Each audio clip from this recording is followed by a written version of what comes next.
Hey everyone, it's Rob Ryder. Hope you're all doing well. It's been a while since I did a video. Uh, was busy doing people's court cases and learning this or that about, what may be, and leading to this question, well, can you impeach an attorney at law? Or a judge, or register, clerk of the court, commissioner, assessor, etc. when they defy the will of the people? And so you go to the Constitution, you can petition for redress of grievances. Petitions are used in courts of chancery or ecclesiastic courts, and so make your church control the state. And on top of that, just here this week, right, President Trump, President-elect Trump, he has yet to take the proper oath of office. But President-elect Trump wrote an executive order lifting the ban from churches or pastors being involved in discussing politics. And so if you're a good church-going person, you need to go get your pastor to watch this video to see what's going on and have him talk about it on the pulpit. And at the end of the day, everybody in the church write their state representative, because their state representative is the one that's supposed to represent you to the state, and they're not doing their duty. And it's the state representatives, the House of Representatives, that has, at least in Michigan, right, they have the power to impeach. So we're going to look at all that stuff in just a minute and see how we might use it to our advantage. But I'm already doing it myself. I am my own church, so I've already sent a petition, and we'll see what happens with it. But something is going on, because up until here, just doing this particular step, I have been writing letters for people's court cases to send to, like, the Chief Justice of their state Supreme Court, or to the Chief Judge of the court, circuit court, whatever it is. And, it's made a difference. It's gotten cases dismissed. And in fact, in one case, it hasn't gotten it dismissed, but it's caused something that's going to be quite interesting to see what they're going to do. But the prosecutor in a traffic ticket has to bring his oath of office in as a part of discovery. And the story behind that is a guy in not too far from me, Billy, who I'll do a video with, and he can tell the whole story. But the nutshell, the part that I want to point out, is that in court, in a discovery, a motion for discovery, which Billy had asked for, having nothing to do with sending letters to the Supreme Court complaining about what was going on in the court, that it was a violation of civil liberties protected by the Constitution. So in other words, it's treason because you're going against the Constitution. They're having this motion hearing, and the prosecutor says, yeah, Your Honor, the defendant is asking for all sorts of things, and he starts to read them off. And one of them is the prosecutor's oath of office. And so he gets done talking. This is the prosecutor talking to the judge in court in this motion hearing. And the judge says, so ordered. And the prosecutor said, I haven't had to produce my oath in over 30 years. So ordered. That's what the judge said. Well, they were supposed to have a hearing here just this last week, and I was kind of waiting for that to happen to do this video, but well, it got postponed. I wonder why that might be. Anyways, there's another case going on that I used as my example to send to my state representative to take to the chair of the representative, what do you call him, Speaker of the House, to have it added for as a petition to have another prosecutor impeached because he's using a fictitious name. And we'll look at that in just a minute. Okay, but hey, and it's been a while since I did a video, so it's going to take me a while to get into this. So please bear with me, and we'll just see how it goes. So my email address is courtofrecord@AOL.com. Phone number 616-712-6179. If you can, please donate. I've had my head in the books and I haven't worried about making any money. And I looked up and, hey, I'm broke. So please, if you can help me. The PayPal account is Ashley Rytlewski. That's ASHLEYRYTLEWSKI @gmail.com. You can always use the mail. Robert Rytlewski, 10955 14 Mile Road, Northeast, Rockford, Michigan, 49341. You could use Western Union. Send it to Walmart. Western Union is like a Myers store, but Greenville, Michigan's the location. And, if I can write you a piece of paper for your court case without you having to have it work, because I don't know what it will do. I mean, I just write the piece of paper. That's the other thing I've been trying to do for some people. And I know it's made a difference, but I don't think it's quite the answer. But I think the judges are worried about being tried for treason. And that's why they just did what they did. And I'll explain this other case in just a second. So let's move on. Okay. Where is all this stuff here? Okay.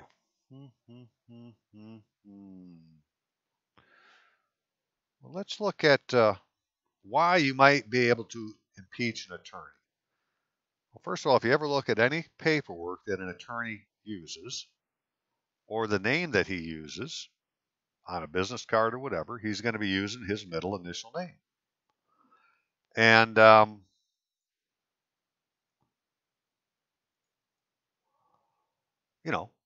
can they do that? Is that the correct name to use?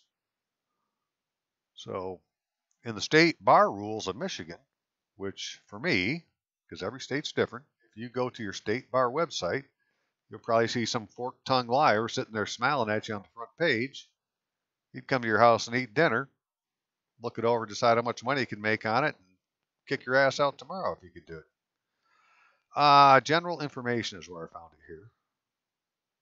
But here's the rules and procedures, right? So I'm just looking at Supreme Court rules concerning the state bar.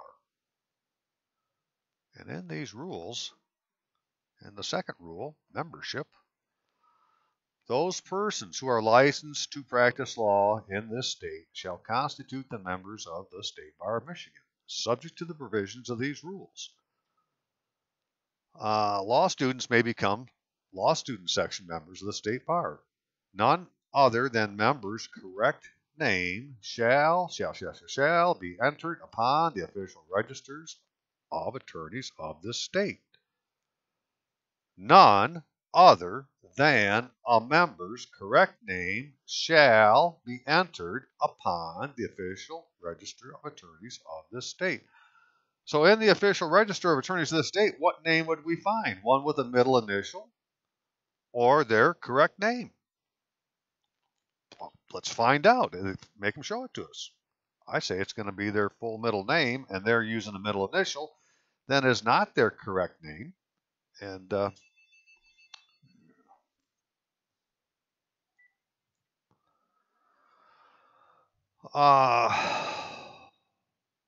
figures the phone start ringing. If the address provided in the mailing address only is a mailing address only, the member must also provide a street or building address for the member's business or residence. No member shall practice law in this state until such information has been provided. And before I go any further, this is the difference between a mailing address and your residence address. They want you to think your mailing address is your residence address, but in my case, I know that it isn't. My mailing address, as I gave it at the beginning of this, says Rockford, Michigan, and I live 12 miles from Rockford. It's just the place where the post office is, right? It's a post office address, or a postal address, not your residence address. And this is all the more evidence that we're really not residents of any place because they have us using our mailing address instead of our residence address to say, this is where, this is my place of residence. One of the things we need to get fixed. But continuing on. Members shall notify the State Bar promptly in writing of any change of name or address. The State Bar shall be entitled to due notice of and to intervene and be heard in any proceeding by a member to alter or change the member's name. They seem to make it a big deal what name they use. The name and address on file with the state bar at the time shall control in any matter arising under these rules involving the sufficiency of notice to a member or the propriety of the name used by the member in the practice of law or in a judicial election or in election of any other public office. All that to say is, hey, if they're not using their full legal name, mine's Robert Allen Ritluski, that's how it would be on my operator's license. That's how it would be on their operator's license. They don't let you use middle initials on your driver's license. They don't let you use middle initials to get a Social Security card. You got to use your full name. If it's legally just an initial, then you're going to have a court document that says it's legally just an initial. Now, the other thing in these rules was procedure for admission, oath of office. Yes, an attorney does take an oath of office. Each applicant to whom a certificate of qualification has been issued by the Board of Examiners is required to appear personally and present such certificate to the Supreme Court or one of the circuit courts of this state. Upon motion made in open court by an active member of the State Bar of Michigan, the court may enter an order admitting such applicant to the bar of the state. The clerk of the court is required to forthwith administer to such applicant in open court the following oath of office. So out of all that, we find out that even before they can take the oath of office, some place called the Board of Law Examiners has to have issued them a certificate of qualification. And it isn't just that they passed the bar test, it's that they passed a fitness test, right? That they're not a freaking criminal. They got a name for it. I don't remember what it is off the top of my head. Okay, so they got this long ass oath they got to take. The applicant is required to subscribe, that means sign in their full legal name, to such oath of office by signing a copy and to register membership in the State Bar of Michigan in the manner prescribed in Rule 2 of these rules and to pay required dues before practicing law in the state. The clerk shall record such admission in the journal of such court and shall preserve such oath of office in the records of the court. A roll of all persons admitted to the bar shall be kept in the office of the clerk of the Supreme Court. Now, we have to ponder momentarily is when they say Supreme Court, who do they mean? Because both Lord Blackstone and Lord Coke, who wrote the laws about the laws of England that this whole system is based on, they say that the highest court in the realm is a court of legislature. It's the court of parliament. It's not in the judiciary, it's in the legislature. The reason is they can make laws and they can rescind laws. And they can impeach. They don't impeach citizens, they impeach officers. And so an attorney who's taken an oath of office and had to put it into a state court, well, he's an officer of the court. So he's a civil officer. He can be impeached. All right, that's what I'm saying. I'm sticking to it. And so we're going to see what we can do with that. Okay, so that's the reason. So, okay, well, that makes it sound like Ken. Now, what happened? Right, because that's usually the real interesting stuff. Where? So, back in September, October, November of last year, I did a video about dismissal by administrative means. I don't really remember the name exactly. But if you were to search Rob Ryder, ROBBBRYDER on YouTube, by upload date and just kind of start scrolling back, get to November of last year, 2016, start looking for something to do with dismissal and administrative, and hey, that's what I'm talking about. And at that time, I had pointed out, look, here's 2 cases where I had written something to the chief judge of the court, and things had happened differently than had been going up until that point. Well, in one of those cases, because this is just the way it is some places, it got dismissed in the county that it happened in, or was supposedly supposed to happen in. And it was a case of possession of marijuana and a felony firearms charge for having a unloaded pistol in the bottom of a camping backpack. Now, not your little book bag to go camping or go to school, but a camping backpack with the frame and everything in the bottom of it. We had to take everything out to get to it. And then in a side pocket, the clip. Well, they said, hey, that's a concealed weapon in a car. Bullets are available, so it's a loaded concealed weapon in a car, unlawfully concealed weapon. This could be a 5-year felony charge. Well, all that got dismissed. And the dismissal said, it didn't happen in this county, I guess, or it happened in another county. That's what they said happened. Now, all this was happening around the time of elections last year, so that must have been like August. Is that when they elect the prosecutor? When do they elect the prosecutor? Because they did that last year. And one of the guys, his attorney, is a guy that was running for prosecutor for that county and ended up winning. And so he already knew the story, right? So whatever they did, they wanted to get rid of this court case. And so they just dismissed it and said, well, if the other county wants to charge you for it, I guess they can. Now, this is 2 small counties in Michigan where there's, not a lot of attorneys that probably have the qualifications to be a criminal lawyer, a criminal law attorney. So in the other county then, in County B, where this may have happened, according to what County A is saying, even though they've dismissed it, the guy who had been the prosecutor there, because this is election time, he got elected to be the judge of probate, which left that office empty.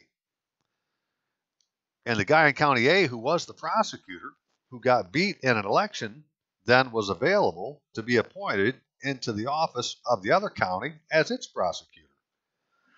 So the prosecutor who had prosecuted the case in County A and got it, and it was dismissed, now is going to be the prosecutor in County B. He decided to bring it up again. Are you confused yet? Well, let me show you some paper. So this is the original. This is the original. Cadillac, Michigan, 28th Judicial Circuit. Got a case number, police number, people of the state of Michigan versus the defendant. And here's the charges.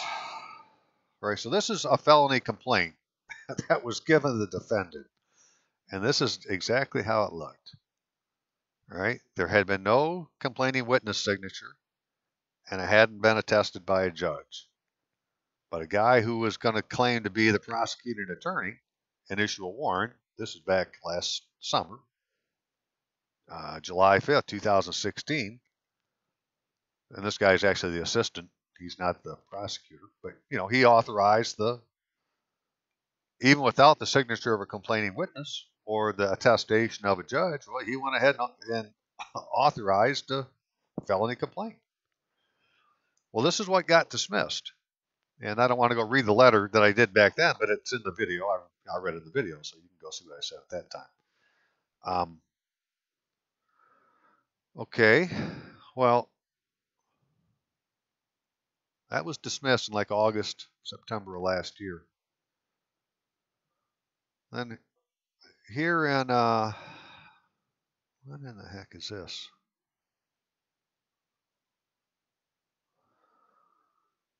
So then here in January, just after the first of the year, that's like this guy's first official act, is he goes ahead and he fills out another frickin' warrant. So Anthony J. Badoviak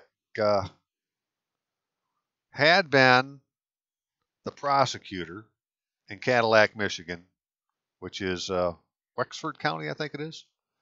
Now he's the prosecutor in Osceola County, which is the next county south. And he's going to take, I should have these both open. I can do it at the same time. Because this is, I mean, this is how blatantly they will lie, right? So on this original one, this is the one from Cadillac, right? Cadillac, Michigan. Sometime in July of 2016. The complaining witness, Trooper Mark Moore, says that on some date in 6/23/2016 in Clam Lake Township, Wexford County, Michigan, the defendant contrary to law. So first of all, Mark Moore wasn't the, he isn't the trooper that was there.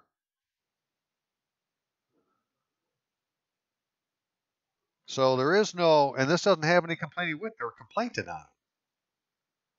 Right? So Mark Moore, but he's saying it happened in Clam Lake Township, Wexford County. Where on this other one, it says it happened in the township of Burdell, Osceola. That's for the same charge. And now the witness is Trooper Rickliffs, which is the guy who had been, now he's the complaining witness. On the other one, it's Mark Moore. Now it's Trooper Rickliffs. But there is no complaint. And the same thing, state of Michigan, county of Osceola, and the complaining witness says that on or about some date in Osceola County, Michigan. Well, now we need to stop because this is state of Michigan, county of Osceola. Well, is the county Osceola County or county of Osceola? One of these many little tricks they play, where this is the de jure, Osceola County, Michigan would be the de jure, the land jurisdiction. This state of Michigan, county of Osceola, is a fictional jurisdiction. It's not the state. It's just somebody acting like the state. They're acting almost like they're a municipal corporation, although there is no evidence of their lawful existence. That will all be part of a different video, I guess. But my point is, this guy, he's going to go try to get these charges again, and he gets somebody to scribble to be the witness signature, and they get somebody to pretend to be the magistrate using a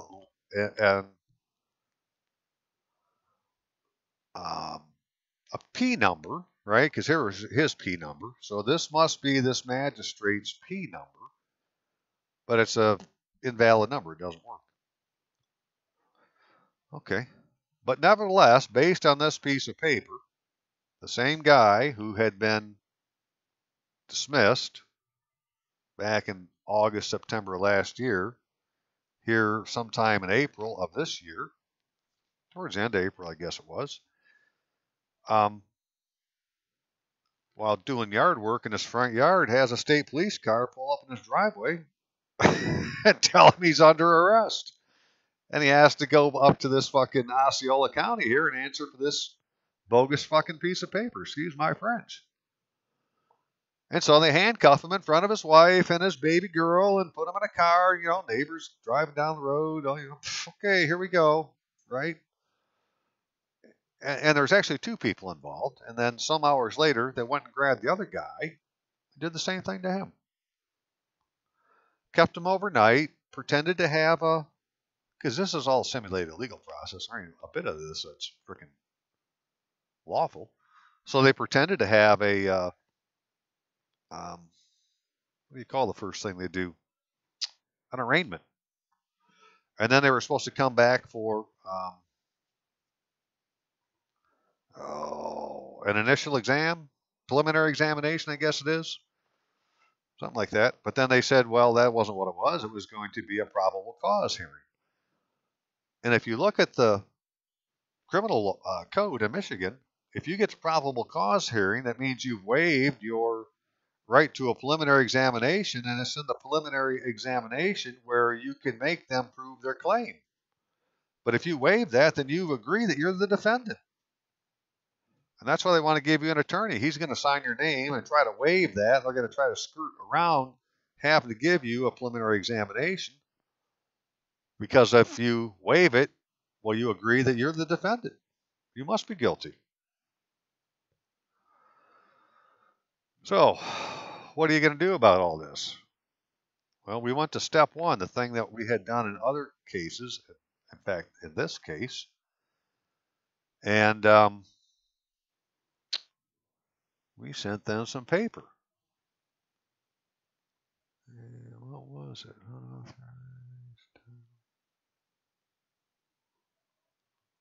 This one here. So the idea for me is just to write the shortest piece of paper I can. Try to get it all on one page. So we wrote this. Osceola County Circuit Court Clerk, which is probably the proper name of what the court should be for it to be a state court. State of Michigan, 49th Judicial Circuit Chief Judge, 77th Circuit Judicial District Judge, blah, blah, blah. Verify petition for redress of grievances and demand for relief for the violation of constitutionally protected liberties, state and common law. Hey, we're saying the Constitution's been violated. Once you say that, if the judge, let's just think this thing through. You're stating a claim that there's a violation of the Constitution. If the judge was to allow it to go on, he would be participating in that, and as a state officer, he could be impeached for treason. So I think that's why the judges are backing off, and they're not. In fact, like I said, they told the prosecutor he's bringing his oath in because he opened his mouth and wrote it into the record. Yeah, this is what the guy's asking for. Blah, blah, blah, blah, blah, in my oath of office. So ordered.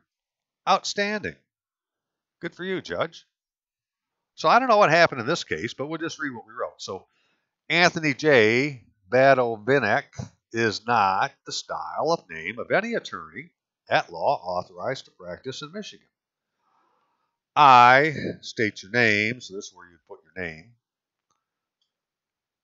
A witness to a crime against the peace and dignity of the state and my person, petition this court by its officers for relief from individuals impersonating public officers in an attempted execution of an unauthorized process, ongoing as whatever the case numbers were and wherever the heck they're going on at.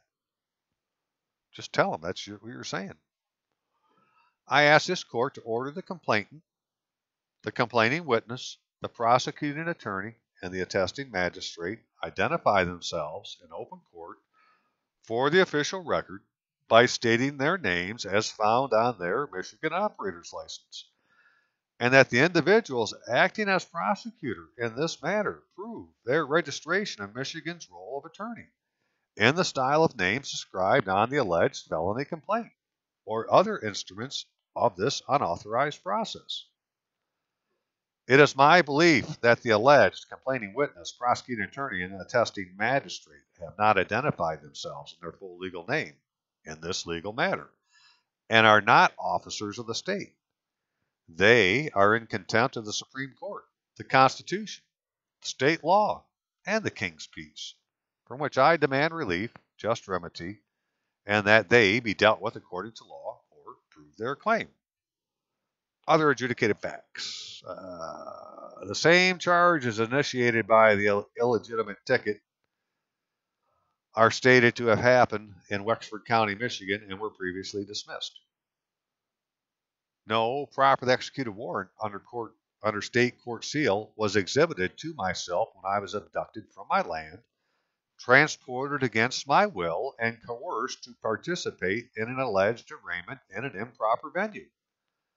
County of Osceola, Michigan, is not a political subdivision of the state of Michigan and shares none of the sovereign's power. right? That would be Osceola County, not County of Osceola. The alleged felony complaint was initiated by individuals impersonating officers and is an unauthorized simulated legal process as described in the Michigan Penal Code and MCL 750.217C, having no victim or complainant, no properly identified complaining witness, prosecuting attorney, attesting magistrate, and no court seal. The Constitution 1963, Article 6, subsection 13, the circuit court shall have original jurisdiction in all matters not prohibited by law. Appellate jurisdiction from all inferior courts and tribunals except otherwise provided by law. Power to issue and hear, determine prerogative and remedial writs, supervisory and general control over inferior courts and tribunals within their respective jurisdictions, in accordance with rules of the Supreme Court and the jurisdiction of other cases and matters as provided by rules of the Supreme Court. This petition was made on my personal knowledge, and if sworn as a witness, I can testify competently to the facts of this petition. Signature verification in accordance with Michigan Court Rule 2.114. I declare under penalties of perjury that the petition examined by me and its contents are true to the best of my information, knowledge, and belief. We did that on the 2nd. Faxed it out that evening. So I don't remember what the day the 2nd was. Maybe that was Tuesday. And they had a hearing on Thursday. And Thursday, the hearing wasn't in front of the judge. It was more like arbitration where defendant with the attorney, paid for attorney, sitting in one room, and I guess the prosecutor's in another room, and paid for attorneys walking back and forth between the two rooms, more like arbitration. And so whether the prosecutor knew that this had already been sent or not, I don't know, because we had just sent it the 2nd, and on the 4th, in the middle of the afternoon, they're in court. But what came out of that was that even though they came to the dude's house, arrested him, put him in handcuffs, threw him in the back of a car, drove him 2.5 hours away for a hearing the next day and make people come and get him and then go back again, drive back up and do that shit again. Well, what we'll do is get a marijuana card. Don't worry about the drug charge, or the marijuana charge. And that they would reduce the felony charge. So, all right, felony gun charge. 5 years or $2,500 to a misdemeanor with 1 year probation. Right? So, drop count 2, go to count 1, negotiate from a felony to a misdemeanor with probation, yada, yada, yada. Now, the only reason I can think of a guy would even put himself through all that to do that is because he had had a hit against his name or something. I don't understand why a prosecutor would do that. Just to say that they did it? I mean, that's really all that there is, because they're going to drop one, get rid of the other one, or make it a misdemeanor and call it probation for a year. But still, you would be agreeing that you had committed a misdemeanor. And that's what I told the guy. And so he said, well, because he had an attorney, and we had sent the letter to the different judges. He gave a copy to his attorney and says, I want you to file this in my court case under court seal. And it wasn't actually his attorney. It was his attorney's assistant. His attorney's the person with 40 years experience who isn't there. Some young, right out of, could be a college grad, could be a student attorney, right? Because, they're working under the leadership of somebody else. They don't even really have to be an attorney. They're doing the paper. It's really not a court hearing. It's more like arbitration. And they're trying to get the guy to arbitrate his freaking his right to a preliminary examination away, where, because you have said what I want to happen is I want the prosecutor to read his name into the official court record as it's filed on his frickin' driver's license. And if it isn't the same as the name on the paper, well then, hey, this guy's committed a crime. That's why I looked at it. So we had done this, and it had gone in. And then I was sitting there thinking, well, okay, it still, pisses me off that they had done this stuff, that they come back a second time. And so what else can we do? And that's where I came up with the idea of, well, let's go here first, right? Here's the Michigan House of Representatives. And in the Michigan Constitution, it says that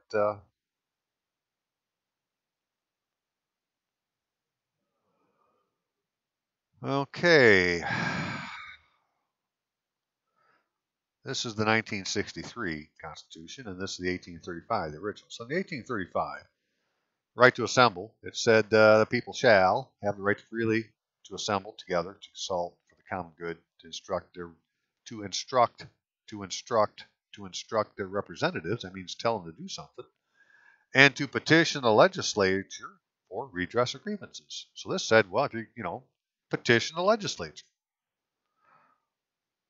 Where here it says instruct their representatives, can still do that, instruct, right? They need to understand that means I'm giving you an order to do something. That's what it means to instruct somebody. And to petition the government for redress of grievances. Well, now it's government. It used to be legislature. I'm saying it's the same thing. You need to petition the legislature. Well, why would that be? Well, because I want to impeach a civil officer. The House of Representatives shall have sole power of impeaching civil officers for contempt or for corrupt conduct in office or for crimes or misdemeanors. But a majority of the members elected thereto and serving therein shall be necessary to direct an impeachment. Prosecution by 3 members of the House of Representatives. When an impeachment is directed, the House of Representatives shall elect 3 of its members to prosecute the impeachment. Every impeachment shall be tried by the Senate. Okay, and finally, judicial officers. No judicial officer shall exercise any function of his office after the impeachment is directed until he is acquitted. Well, that would be for any office if the governor says so, but because I don't know that an attorney at law, well, they're an officer of the court. So you would say, well, that makes them a judicial officer. But are they an administrative officer of the court or a judicial officer of the court? Right? I think they're in the administration. It doesn't really matter to me. Either way, I'm going to take it to the House of Representatives or my particular representative and ask him to do something about it. So I did. What I did was right here.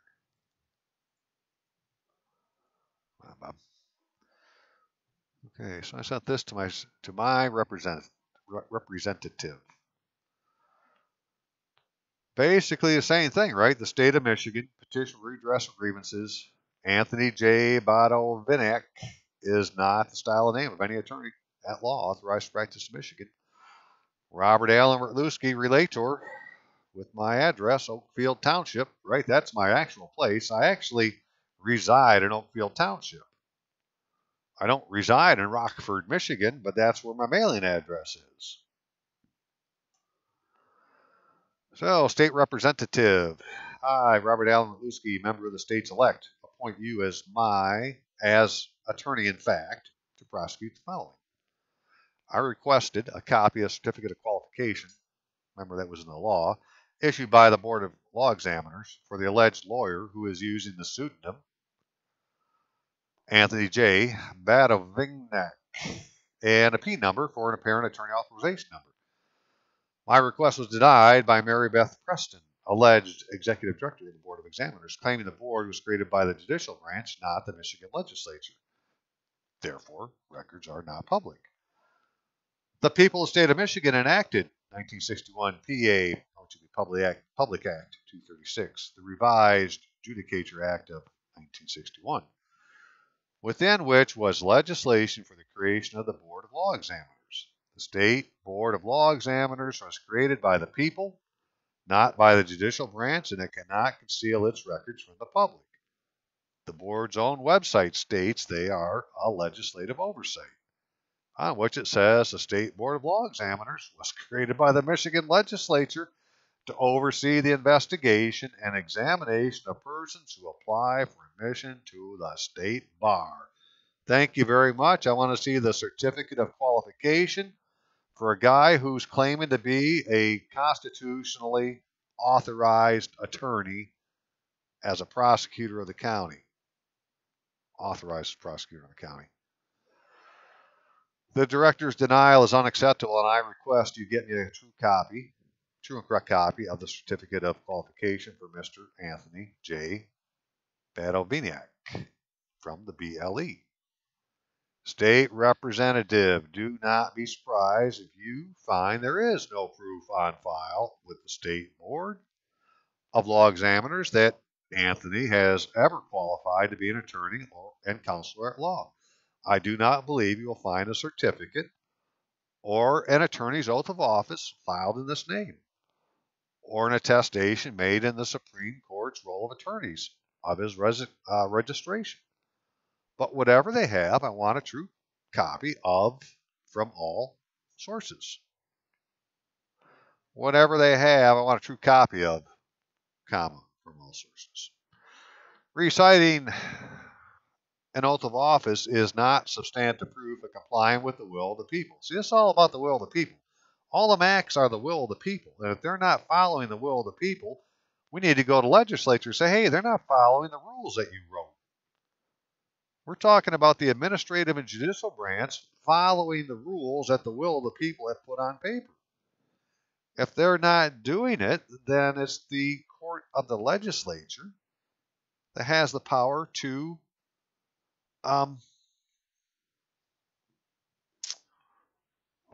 jeepers, what do you call it? Man, that's how freaking fried my head is anymore. Impeach. That's what I wanted. They have the power to impeach. And that's what we need them to do. The people who have been put into office to enforce the laws aren't enforcing them. Well, then they need to be impeached. Or they're not following the laws that they're supposed to follow. They need to be impeached.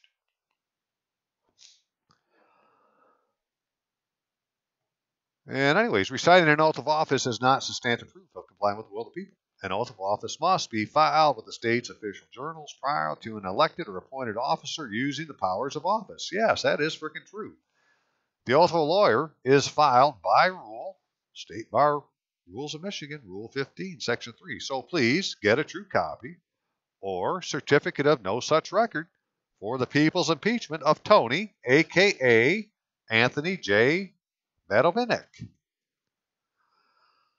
Alleged officers at law are civil officers. They're notaries and shall be impeached by the House of Representatives. All attorneys have to be a notary, and all notaries are state officers. Constitution of Michigan, 1963, Article 11, subsection 7, impeachment of civil officers. The House of Representatives shall have the sole power of impeaching civil officers for corrupt conduct in office and for crimes or misdemeanors. But a majority of the members elected thereto and serving therein shall be necessary to direct an impeachment. Every year, as part of paying the State Bar of Michigan dues, its members have to certify their correct name, address, account, and the like with the agency.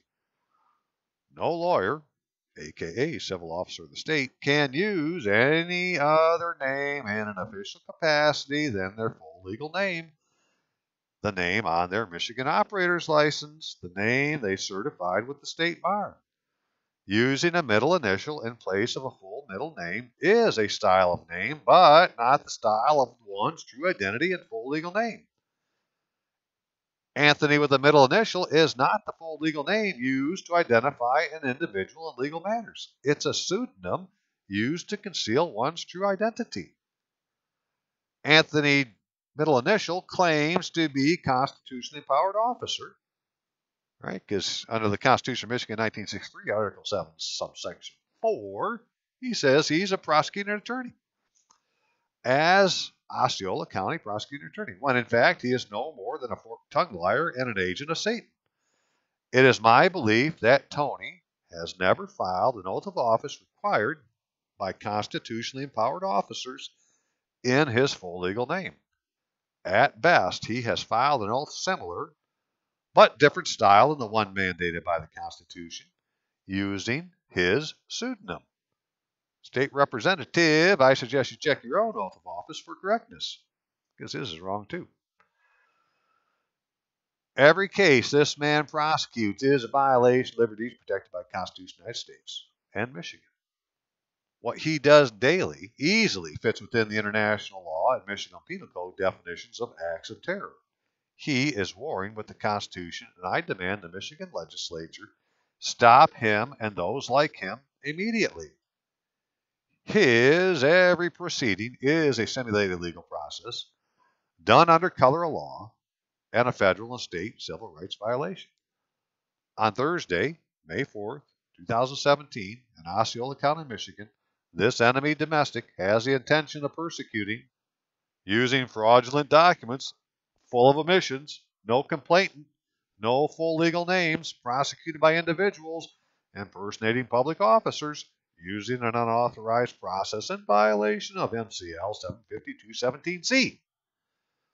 State Rep, I demand you and the Michigan legislature stop him now. I am providing you a copy of the petition sent to the Osceola County Circuit Court Clerk, the 49th Circuit Chief Judge, and the Judge of the 77th District for case numbers. Yada, yada, yada. That yada, yada, yada is victim of, and yada has his own fictitious case numbers, because there's actually two people involved. But they had their own tickets. You know, same charges, same car. Here's your ticket. Here's your ticket. See you guys in court. This petition details more fully exactly what Tony and his terrorist gang are up to, and if the Black Robe priests fail to stop Tony, then it becomes obvious that we have a constitutional crisis in Michigan. Hey, we do, because they had the hearing, and as far as I know, Tony's still working. So the Black Robe priest didn't go down and remove him from office. The Supreme Court is a court of the legislature. It is. It's not any fucker wearing a black robe. That's a justice. They'll tell you they're not judges of the Supreme Court. They're justices. The Supreme Court is a court of the Senate. It's the one that sits as the court to try impeachments. The Supreme Court is a court of the legislature, partially because of its powers to impeach civil officers. This is a civil matter, and I am petitioning the Supreme Court for redress of grievances. You, state representative, as one of the court's officers, have a duty to see the Constitution, state laws enacted by the people are enforced lawfully by de jure and de facto civil officers alike, or immediately remove them from office. We endure anarchy until you fulfill fiduciary duties to the people. May God have mercy on your soul and bless you with his spirit. You already have the authority and power to stop him, and I pray God gives you the will to do his will. I ask you to let your conscience be your guide, and that you, state representative, investigate today the authenticity of Tony's claim to be a constitutionally empowered officer of the state. And if you find no proof of claim, then have him removed from office this day and see his victims receive a complete remedy and equity. This petition is made of my personal knowledge, and as sworn as a witness, I can testify competently to the facts in this petition. I declare under penalties of perjury that this petition has been examined by me and that its contents are true to the best of my information, knowledge, and belief. Executed May 3rd. So I did this the next day. And that was me who sent it. Okay, and I haven't heard anything from Tony or from my state representative yet, but you know, the weekend kind of got in the way. But I had concerns anyways about this guy because, you know, I'd looked at him before, and in his bio, he says he's a certified public accountant. But when you go to the state's website to look up licenses for certified public accountant, his name isn't listed. He may have been, he isn't anymore. Could be I spelled the name wrong. Could be it's a big mistake, or could be he isn't who he says he is because he's not using his full legal name. So what do you do then? And so, because of the way that the house is set up, it has other officers. And the one of interest to me, how many of these I got now, is the sergeant at arms. And this is out of Wikipedia. A sergeant at arms is an officer appointed by a deliberative body, usually a legislature, to keep order during its meetings. The word sergeant is derived from Latin, which means servant. Historically, sergeants were armed men retained by English lords and monarchs, and the ceremonial maces, which they are associated with in the original, were in the origin a type of weapon. The term sergeant can be given two main definitions, the first being a military rank and the other a governmental role. Whereas technically these two roles were not mutually exclusive, they were very different in roles and duties. The soldier sergeant was a man of what would now be thought of as middle class, fulfilling a slightly junior role to the knight in medieval hierarchy. Sergeants could fight either as heavy to light cavalry or as well-trained professional infantry, either spearmen or crossbowmen. Most notable, medieval mercenaries fell into the sergeant class, such as Flemish crossbow spearmen and reliable quality troops. The sergeant class were deemed to be worth half of a knight in the military value. The office originated in medieval England to serve the sovereign in a police role, much like a bailiff in more recent times.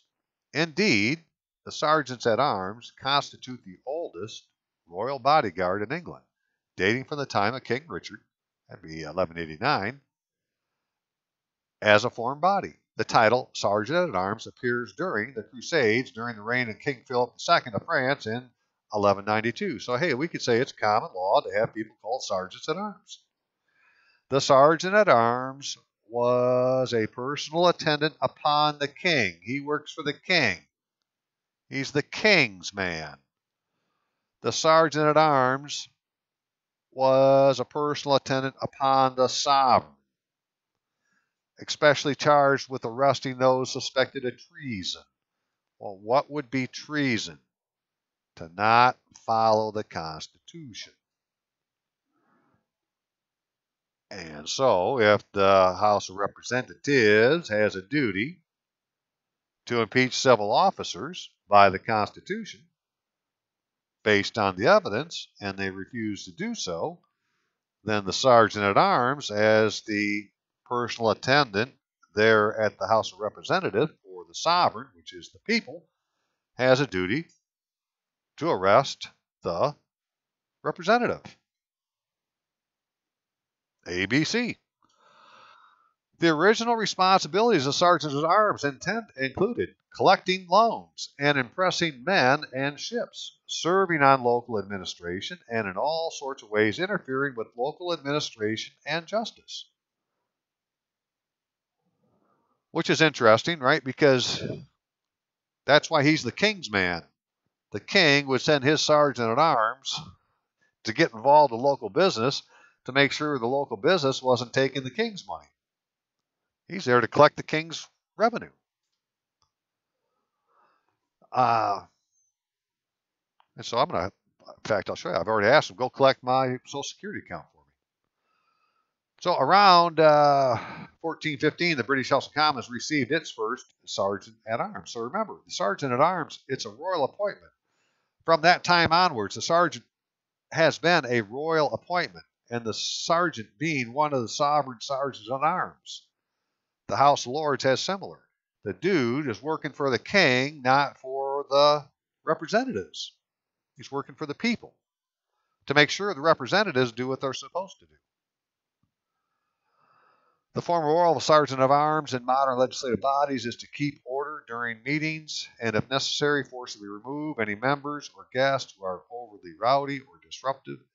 A sergeant at arms may thus be a retired soldier, police officer, or other official with experience in security.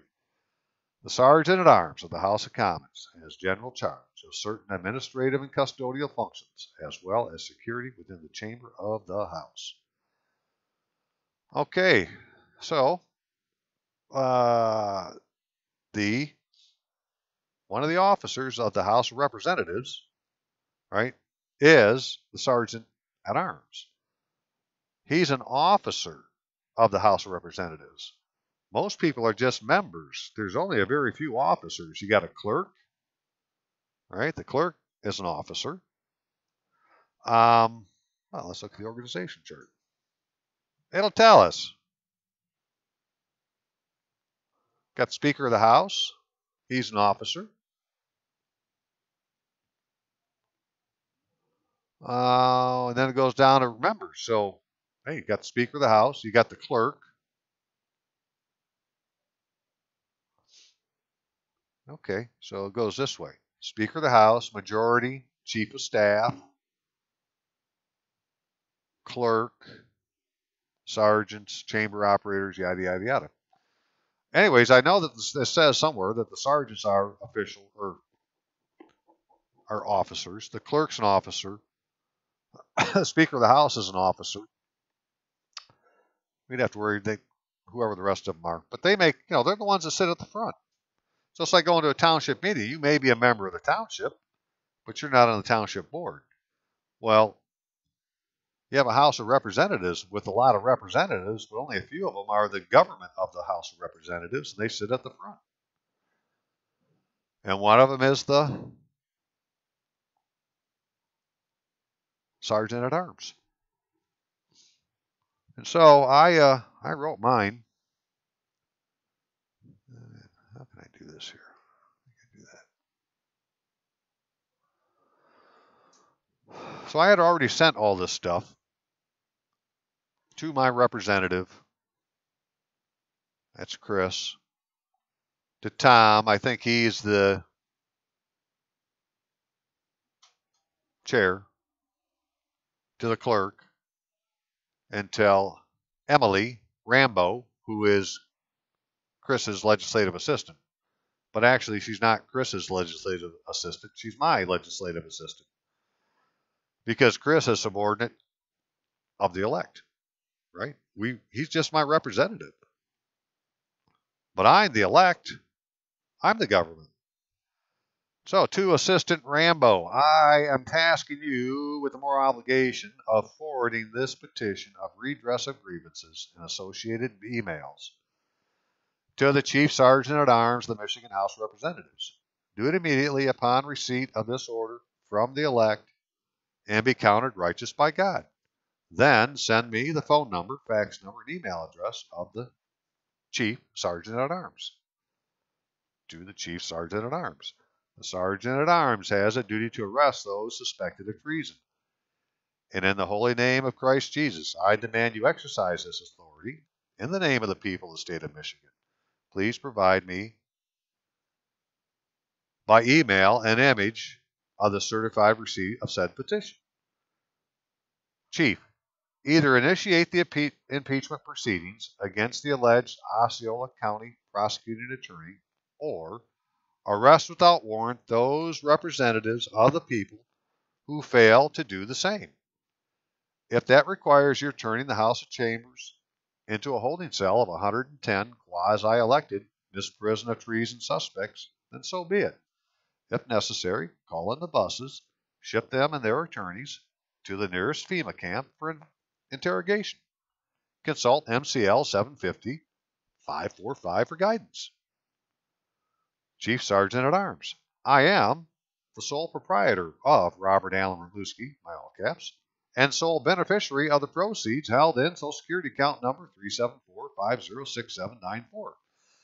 To establish my claim, please subpoena my record of birth from the clerk of the County of Bay, who has previously testified said record remains in said office. Indexed as birthplace, Bay City, Michigan, Record number 2137, Liber F, page number 2137. Recorded October 7th, 1958. I no longer wish to loan my private property to the state and authorize you to collect from all debtors, settle all accounts, and make the proceeds available to myself in my full legal name for my exclusive use and enjoyment. Please see to the issuance of my Treasury Direct card and PIN. To the 110 quasi-elected state representatives, your gaggle is not constitutionally seated unless you have complied with an act to regulate the time and manner of administering certain oaths, signed into law by President George Washington on 1 June 1789, more commonly known as 1 Stat 23, and also subscribed and filed the Constitution of Michigan Oath of Office in your full legal names. Until you do, you are considered enemies of the state and God. You cannot serve two masters, so you either get right with God, or may God empower St. Michael the Archangel to eviscerate the demon spirit currently possessing your earthen vessel and cast the same into the bottomless pit. Amen. It's time for St. Michael the Archangel to show up and start throwing the devil into the pit. So yeah, there is a thing. It's called the enact to regulate the time and manner of administering certain oaths. And it's the only, and in that act is the only oath that satisfies the 6th article of the Constitution of the United States. And unless it's been taken and all the steps in this little page-and-a-half act have been done, then you are not a constitutional officer. And President-elect Donald John Trump needs to do it, because there is no President Donald J. Trump. That's a pseudonym. It's a fictitious name. It's the same thing that the prosecutor is doing in Osceola County. And if I can get him impeached, well, I can get President-elect Trump impeached, unless he's going to change his frickin' name. All they need to do is all any of these people need to do is go and redo the steps it takes to hold the office that they claim to be the occupant of. But if they refuse to do so, then it's the job of the the sergeant at arms to have them removed from office. Well, actually, it's the legislature's job, because in the Constitution, it's the legislature that can impeach. The House of Representatives shall have sole power of impeaching civil officers for corrupt conduct in office or for crimes or misdemeanors.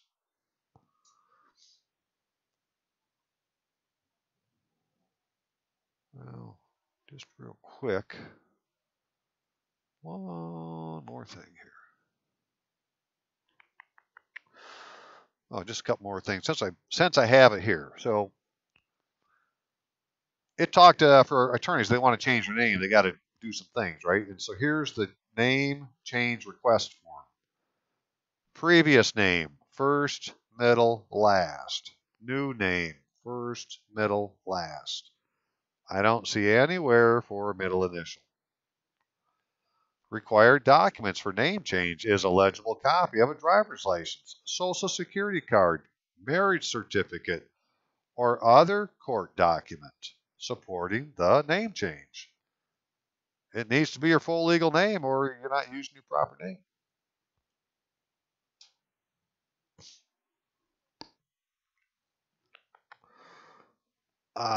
Since this is all about, the idea behind this is say, okay, we're going to the wrong people to complain. The people to go to is the legislature, because the legislature is the people. We enact the acts. So here's the General Property Tax Act of Michigan.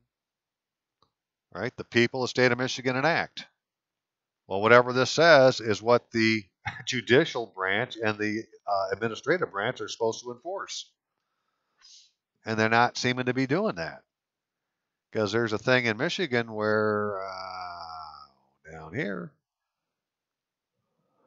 assessment how made, statement as to assessable property. A supervisor or other assessing officer, as soon as possible after entering upon the duties of his or her office, or as required under the provisions of any charter that makes special provisions for the assessment of property, shall ascertain the taxable property in his or her assessing district, the person whom it should be assessed, and the person's residence.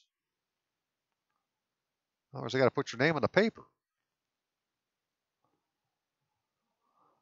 Personal property examiners, the assessment roll.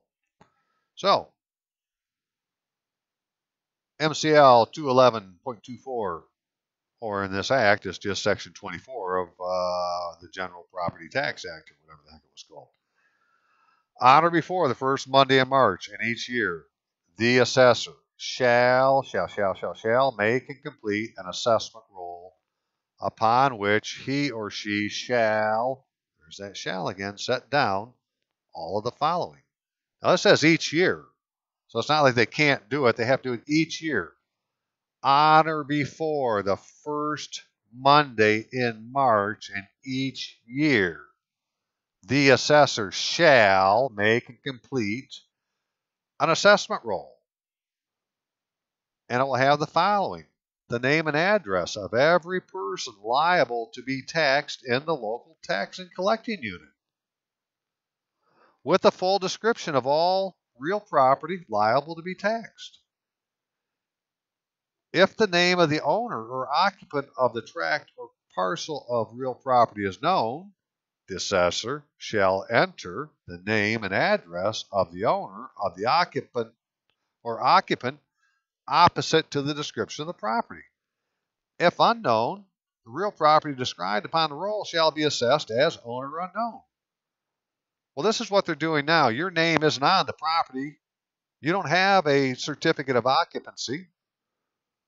And I could tell you stories about what happened to a guy a couple months ago that I will in another video, but I'm just telling you, you don't have one, right? You're not on an assessment roll. That's the problem. You're not on the tax roll. You didn't go to Bethlehem and sign up on the taxes. Well, then you don't get Caesar's protection. Yes, you have to pay taxes. Jesus said, render unto Caesar what is Caesar's. And there is a civil authority. They're supposed to be honored. Okay, that's why you need to pay them. And so you go pay your tax, which isn't what you're paying now. It's it's some little frickin' ad valorem tax, a few dollars a month that because you're not on the tax roll, you're not paying. Right? The name and address of every person liable to be taxed in the local tax unit, with a full description of all real property liable to be taxed. So within a district is the real property, and it's all by lots or tracts or what, and it all has to be assessed. And then for each of those things, whoever is occupying it or owning it has to have their name on there. If there isn't either, then they're going to put unknown owner. Well, that would be abandoned property. And so all property's been abandoned. That it's in Michigan, it's not being zoned properly. It's being zoned as 401 residential, which makes it real property, when it should be zoned as 451 residential, which is personal property. And the only reason it isn't is you haven't gone down, if you own property, and say, hey, I want to appeal the choice of 401 and make it 451. That'd be another video. But my point is, okay, so here's something to go complain about to your state representative. Hey, I went down to my local assessor and they don't have my name on a frickin' roll. They can't show me the roll that's spoken of in 214.24. And there's other sections in here that I'll do a better thing in a video. I just want to use this as an example of, okay, they are not complying with the will of the people. And so this assessor should be able, as a civil officer, to be impeached by the state representative, or your state representative. What was that? Oh, and your state representative, if you look at the proper way to, how do you properly address a state representative? If you Google that, it'll say, you put at the beginning, the Honorable, and then their full name. Right? They're an honorable. They're not a HON with a dot or whatever. They are the Honorable. They are the judge. They're the district court judge. The circuit court judge is the senator that your district is in. Because we're in the legislature, and so we have legislative courts. And if these other courts aren't going to do their job, then we're supposed to go to legislative court and say, hey, impeach them. Because it's in the Constitution. Okay, well, I rambled long enough, and I'm going to have to leave this one here, and we'll see how it did. But there's plenty more to share. I just wanted to give you an idea of where we are and what we're going to try. And really, if you have, we need to get the churches involved. We need to get all the fat cat preachers driving around or flying around their airplanes to get a hold of the state legislature because they're friends with these people and say, listen, dude, go take the proper oath. Right? The only reason we don't have control is because we're allowing the fork-tongued liar to control the Supreme Court. And the Supreme Court is a court of legislature. And, the sovereignty resides in the people.